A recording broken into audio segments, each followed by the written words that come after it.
Profesora, nosotros somos Anderson Herrera y Juan David Jiménez. A continuación vamos a explicar nuestra línea del tiempo, la cual pasa por todas las épocas de la historia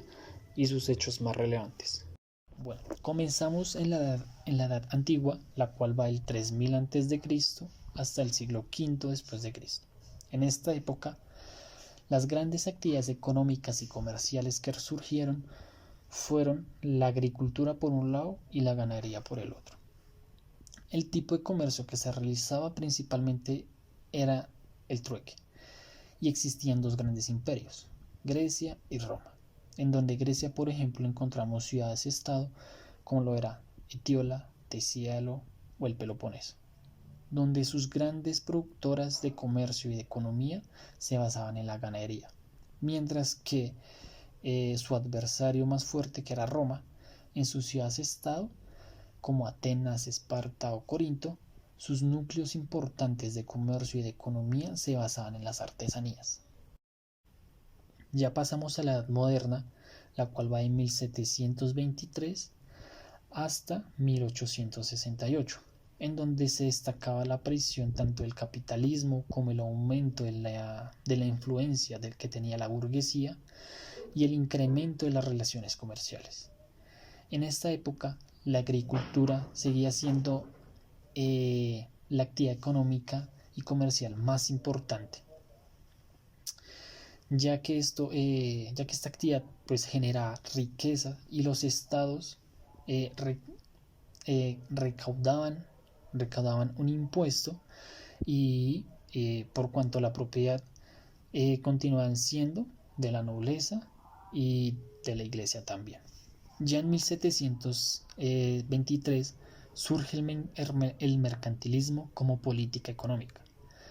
la cual consistía en que el Estado debía ejercer un control bien estricto sobre la industria económica y el comercio con el interés, ya que tenían la intención de aumentar tanto el poder de la nación como las características principales como lo son la intervención estatal y el proteccionismo.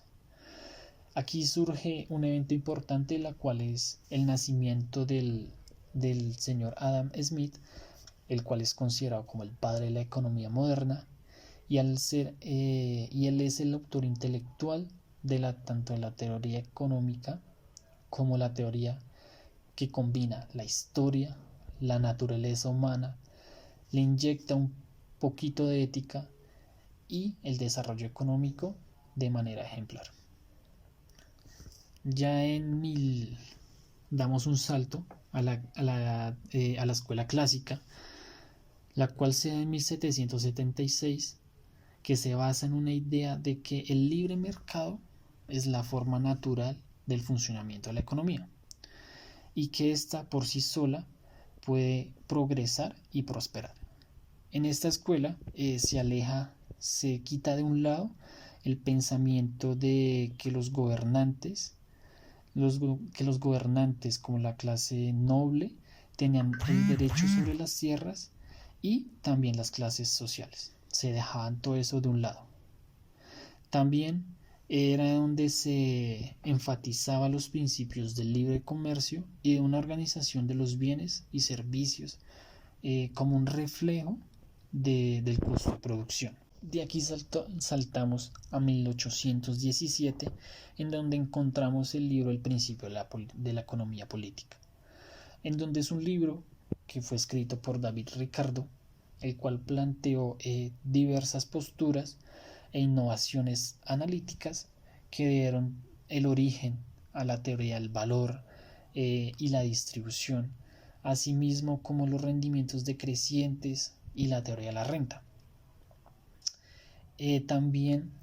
se recuerda la célebre teoría de las ventajas o los costes comparativos, tanto del comercio exterior como los impuestos y el paro tecnológico. Ya en 1868 aparece el libro El Capital, el cual el autor es Karl Marx, en donde su editor es Friedrich Engels, en donde se hace la relación social de producción que provoca, digamos, de manera sistemática los conflictos que hay en la clase capitalista y la clase asalariada, en donde el bajo capitalismo y la propiedad eran como medios de producción que están a cargo de la burguesía, mientras que el trabajo simplemente lo desempeñaba la clase asalariada.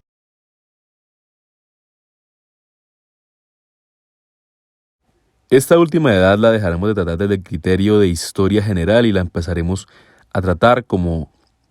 historia de la economía. Esta última edad es el socialismo. Es una de las últimas y más relevantes edades de la economía y comienza a partir de inicios del siglo XIX, finales del siglo XVIII. Como nos dice la lectura, el socialismo surge casi que como una reacción a la injusticia derivada del reciente incremento de la capacidad de producción aportada por la revolución industrial. Es un concepto tanto económico como definitivamente social y político. Por ello trataremos 4 de los autores más relevantes y personas que marcaron pauta en esta era de la economía. Empezamos con Charles Fourier, filósofo y teórico francés nacido en el siglo XVIII, que en esa línea del pensamiento en específico fue uno de los pioneros dentro de la formulación del pensamiento socialista. Este proponía que era el modelo ideal de desarrollo tanto social como económico. La premisa de Fourier estaba en que las personas podían vivir en armonía en un estado de naturaleza, totalmente libres de la intervención del gobierno. El teórico en el sistema que propuso, después llamado el Fourierismo, proponía una reconstrucción total de la sociedad basada en asociaciones comunales de productores conocidas como falanges. De esta manera, proponía que la sociedad se organice a partir de unas células básicas llamadas falansterios, en la que vivirían precisamente falanges formadas por 1.620 hombres. Los falansterios consistirían en un edificio común rodeado por tierras que pueden ser trabajadas,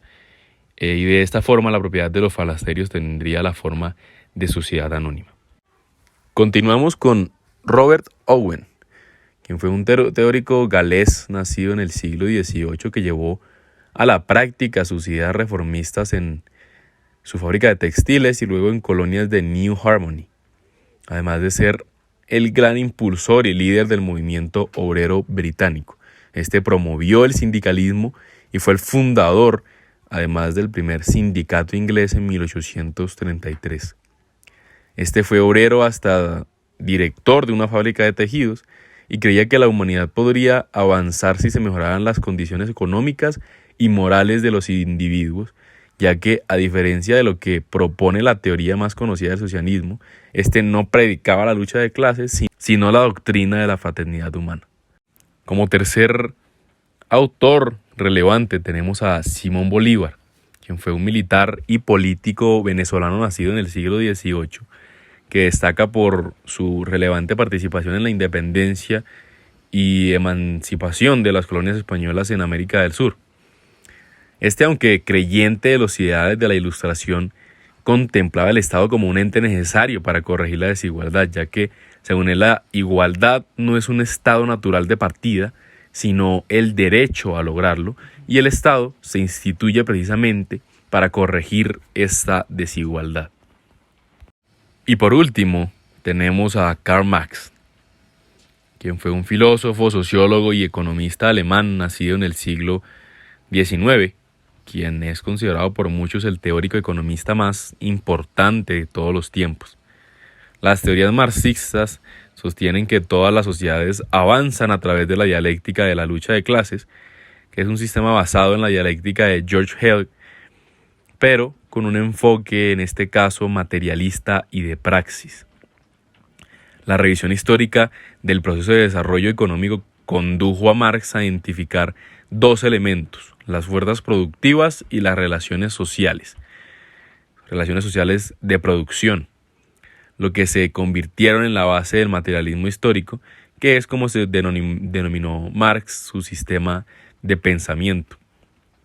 Este propone que el modo de producción capitalista, que es quizá su mayor crítica, se caracteriza por la separación entre la propiedad productiva, que es el capital, y la mano de obra. Ahora el capitalista es el dueño de los medios de producción y el obrero es contratado para que venda su fuerza de trabajo a cambio de un salario, y el capitalista se apropia del excedente o lo que él llama la plusvalía. Este plusvalor precisamente se puede incrementar a partir de la sobreexplotación extensiva